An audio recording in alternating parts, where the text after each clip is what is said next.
In just over 24 hours, serious charges will likely be dismissed in Jefferson County. Charges against a man accused of targeting and stabbing his doctor 2 years ago. Lakewood police believe that Ross McPherson walked into this office and then tried to kill Dr. Scott Green. Despite video evidence, though, a judge had to dismiss the case after a law changed state statute about a defendant's incompetency.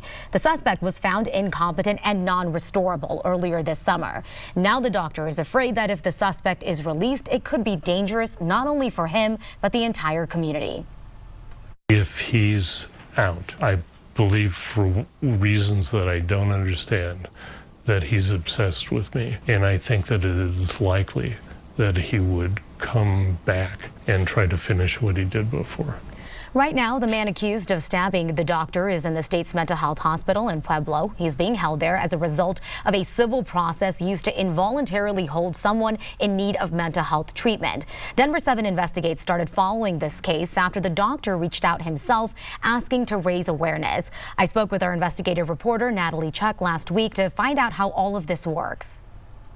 So, Natalie, right now the suspect is in the state mental health hospital. Is there a chance that he could be released? Yeah, it's a good question, and it's not really straightforward when it comes to the answer. So as long as he is still facing criminal charges, no, he will not be released.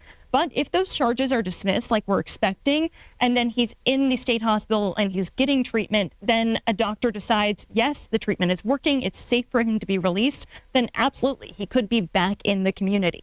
And when it comes to the state's mental health hospital, when it comes to the admission, there are some misconceptions around that. Yeah, absolutely. So first of all, there is a long backlog. They have been working to get that down, but it is still there, and it doesn't go in chronological order. So say you're the first person on that waiting list, it doesn't mean you're going to be the first person to get a bed.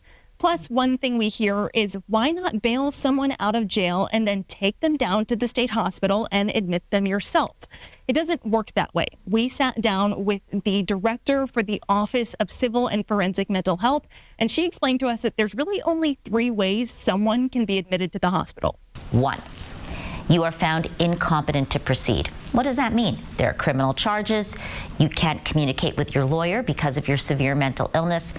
Competency, that's the word we use to explain that. That allows a judge to order you to the state hospital. 2, a judge or a jury find you not guilty by reason of insanity. Severe mental illness did not allow you to appreciate the wrongfulness of your conduct when you committed a crime, and the judge, after a finding of not guilty by reason of insanity, commits you to the state hospital. 3, this is the civil commitment statute, and that has nothing to do with whether you have a pending criminal charge. It's a different court process. It's the civil process.